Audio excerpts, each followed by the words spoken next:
A mob filled New York's roaring streets on November 7, 1928. Al Smith, carrying the dreams and burdens of Irish immigrants, should have felt triumphant amid cheers and banners. But not all shouts were joyful. Many jeered "papist," mocking the idea of a Catholic leading America, a nation claiming liberty while shackled by old hatreds and suspicion. 250,000 votes, lost or withheld in malice, shattered his hope. The pledge said, "One nation, indivisible." But for Smith, that illusion cracked visibly on that bitter night. Slogans and ballot counts miss what really happened. Smith pulled 15 million votes, enough for legend, but lost 40 of 48 states in soul-crushing rejection. Hoover swept up for 144 electoral votes to Smith's 87, a landslide of historic scale. Smith, governor of the Empire State, crashed against a wall of prejudice and relentless nativism. 1928 flashed a warning. The White House, for now, was shut to men like Smith, to hopeful outsiders daring to knock. In 1873, the Lower East Side simmered with pioneers, and the immigrant poor packed tenements, sooty factory smoke, boyish cries selling headlines, trolley clangs, and horse hooves over cobbles. Smith's life began December 30th in a cramped, damp apartment.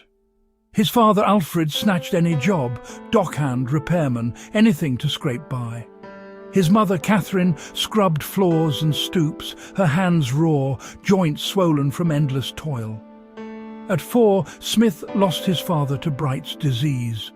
Overnight, hope dimmed. Rent was due, with no answer. And the family waited beneath the rising skeleton of the Brooklyn Bridge, listening to progress thunder past their poverty. St. James Elementary welcomed him with battered desks, used books, chilly mornings, and Mass before class. Stern nuns ruled with glances and rulers. Smith memorized catechism by candlelight, practiced rough sums on his slate. Life was small and defined by Irish faces, Catholic rites, and unending struggle. Every cent counted. At 10, he worked the Fulton Fish Market, clothes heavy with the smell of oysters, dodging constables hunting truants among the hungry crowds. Life was stripped to basics, a fight for survival, where every nickel carried the echo of a mother's worry. Then Tammany Hall appeared, battered but unbroken, its clubhouse thick with smoke, laughter and deals. Immigrants like Smith's family found there what the city wouldn't offer: groceries, coal, a foothold. Tammany's corruption was a lifeline. Politics wasn't abstract. It was how to live and breathe. As a teen, Al ran errands for Tom Foley, knocking on doors, mastering the city's patchwork of dialects and allegiances, learning not just who lived behind each door, but what news or comfort might be needed. By 1898, Smith, broad accent, worn shoes, married Catherine Dunn, a tenement veteran with iron will. She recalled their courtship, mending his best shirt, scraping coins for a Bowery dance, laughing at hardship. Love was measured in scarcity, their affections sewn into the seams of mended coats, and silent prayers whispered before sleep. By 1904, Smith landed in the New York State Assembly, one of just 2 Catholics among Protestant elites. Albany was unfriendly. Servants spat in his coffee, legislators mocked his accent, his city ways. Smith played patiently. The 1911 Triangle Shirtwaist Fire changed everything. 146, mostly Italian and Jewish women, trapped by locked doors and neglectful bosses. The city mourned, demanded change. Smith, majority leader, led investigations, facing factory owners, pushing for reform, workplace codes, fire escapes, limited hours, safety before profit. Francis Perkins, later Roosevelt's Labour secretary, called Smith a savior for the forgotten. Grief fueled him, and New York led on worker protections, refusing a repeat of tragedy. In 1919, Smith became governor, New York's first Catholic at the helm.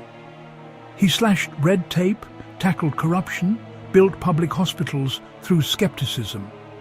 Tammany's immigrants, Irish, Jews, Italians, Poles, became city builders with a stake. When the Klan burned crosses in Queens, Smith condemned them from the governor's mansion, refusing to let hate own the night. Through the Roaring Twenties, Smith fought for social welfare, pensions for widows, child labour bans, milk laws that saved sickly children. He forced the government, if just slightly, to serve people, creating a ripple of hope in neighbourhoods used to being overlooked. Smith's gravelly voice echoed beyond Albany. In 1924, the Democratic Convention at Madison Square Garden dissolved into tribal feuding and rage, as the Klan, boasting 5 million members, cast a shadow. After 103 ballots, the party deadlocked. Smith, urban, Catholic and wet, opposed to Prohibition, stood against William Gibbs McAdoo, the Klan's favourite, whose delegates roamed the convention halls in white robes, hissing at Smith's name. Smith lost that fight, but the stage was set for 1928. On June 28th, Democrats nominated him for president, the first Catholic to head a major party ticket. America seemed prosperous as ever, stock speculation, jazz, bootleg liquor. Yet prejudice seethed beneath. Ministers thundered that Smith would let Rome rule America, destroy the Constitution. J. Frank Norris of Texas shouted, "If Smith wins, American liberty dies," and millions nodded. On the campaign trail, Smith collided with anti-Catholic hostility. Oklahoma, Missouri, Texas, North Carolina all turned their backs as pastors stoked fear. Posters in Oregon and Florida surrounded Smith with dollar signs and a papal tiara. Newspapers blared, "Can Al Smith be loyal to America and the Pope?" Smith didn't grovel. In Dayton, Ohio, facing jeers, he declared, "My faith teaches me to love my country," as Bibles and insults flew at his entourage. The numbers were stark. By 1928, 18 million Americans belonged to expressly anti-Catholic denominations, preachers spinning tales of un-American infiltration. Smith, builder of schools and bridges, patriot and city man, became public enemy number one. Rum, Romanism and ruin, the poisonous catchphrase threaded through debates and headlines. Smith's whistle-stop campaign endured the hostile South. In Alabama, the Klan torched effigies. In Georgia, headlines warned, "No Pope in the White House." In North Carolina, burning cross flyers arrived in mailboxes and taverns. The solid South, democratic since Civil War days, slipped away. Hoover, a stranger to Dixie, won 8 southern states, a political earthquake. Smith's wit remained sharp, his pride unbowed. In St. Louis, accused of corruption, he shot back, "If you don't like Irish politicians, what have you got against the Irish?" He calmed some rooms, but not voters' doubts. Missouri, once safely Democratic, was lost by over 100,000 votes, a stinging rebuke that sent shockwaves through the party. Election Day, November 6, 1928, brought heartbreak. Smith carried just Massachusetts, Rhode Island, New York, Connecticut, New Jersey and Arkansas. Hoover swept up the rest. Even in New York, upstate counties swung hard against him. In Massachusetts, parish halls stayed lit as priests prayed, and the faithful clung to rosaries and radio reports until dawn, their faith mingling with nerves and hope. Defeat reset history. Franklin D. Roosevelt, still braced by polio and hungry for power, had dubbed Smith the Happy Warrior in 1924. Roosevelt, scion of Hyde Park, worked with Smith in Albany, their partnership uneasy. But Smith redefined the Democratic coalition: urban North, Labour, Catholics, Jews, building the machine that would push Roosevelt into the White House. As governor, he approved the Empire State Building, then the tallest, defying fears that Catholics were unfit to lead. Brick and steel on the skyline stood as proof. Smith's legacy outlived the defeat. He fractured the old Protestant monopoly on American power. Before him, Catholics whispered their faith in basements and unions. Smith made his faith plain, daring the country to grapple with its real values. As governor, he approved the Empire State Building, then the tallest, defying fears that Catholics were unfit to lead. Brick and steel on the skyline stood as proof. Roosevelt's New Deal took shape from Smith's platform: unemployment insurance, Social Security, public works, living wage. But Smith soured when Roosevelt pushed out old bosses, potentially Smith himself. Friends became adversaries. In 1934, Smith co-founded the American Liberty League, opposing Roosevelt's reforms. Their alliance broke for good, fracturing the unity they had once constructed. The scars of 1928 lingered long. At the Waldorf Astoria, chairing the board, Smith was the governor in immigrant neighborhoods, but not to National Democrats, who followed Roosevelt into a new era. Smith stuck to his principles.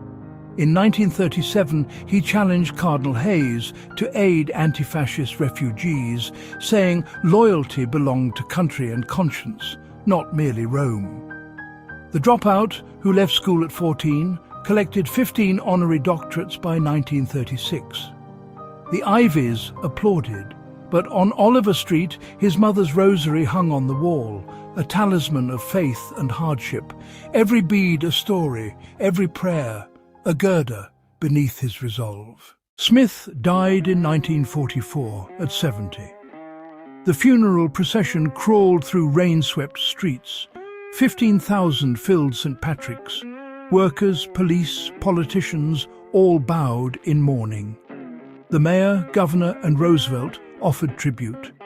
Ticker tape fluttered on Fifth Avenue as priests chanted in English and Latin, the city saluting one of its own with a solemn, aching pride that ran deep. The 1928 numbers were harsh. Average wage $1,200. By 1930, 5 million out of work, families scattered by bankruptcy. Smith's warnings about Wall Street proved prophetic. Markets crashed within months. Hoover floundered while America suffered.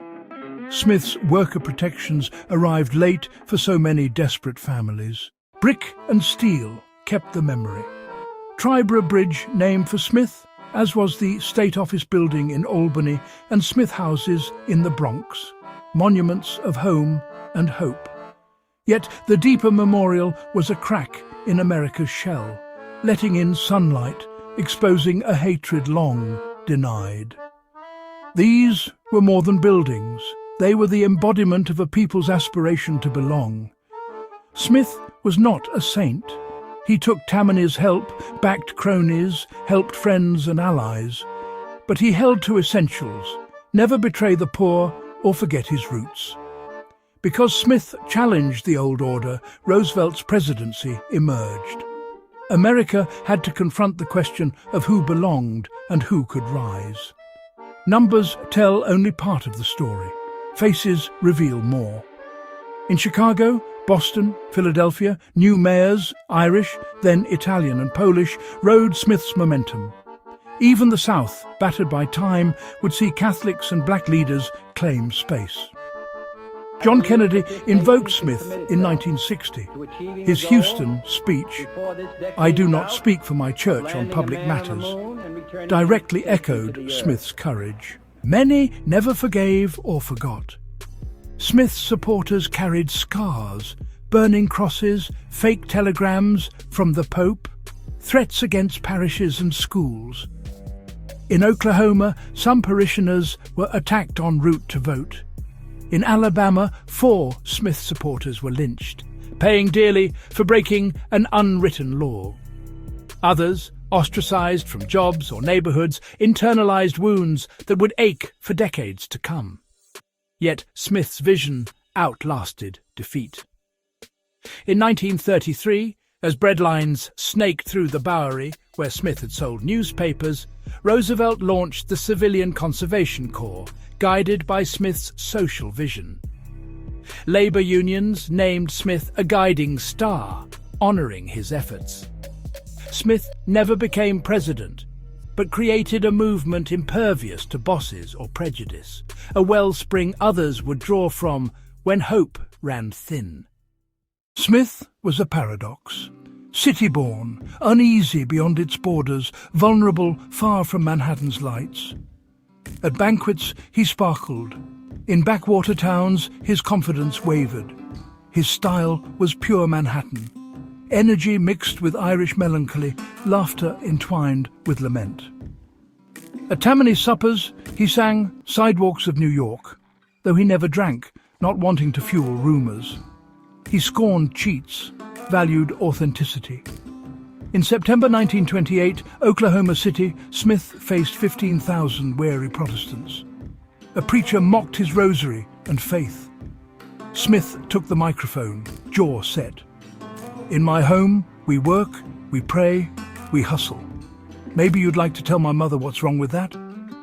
Silence fell, then applause welled up.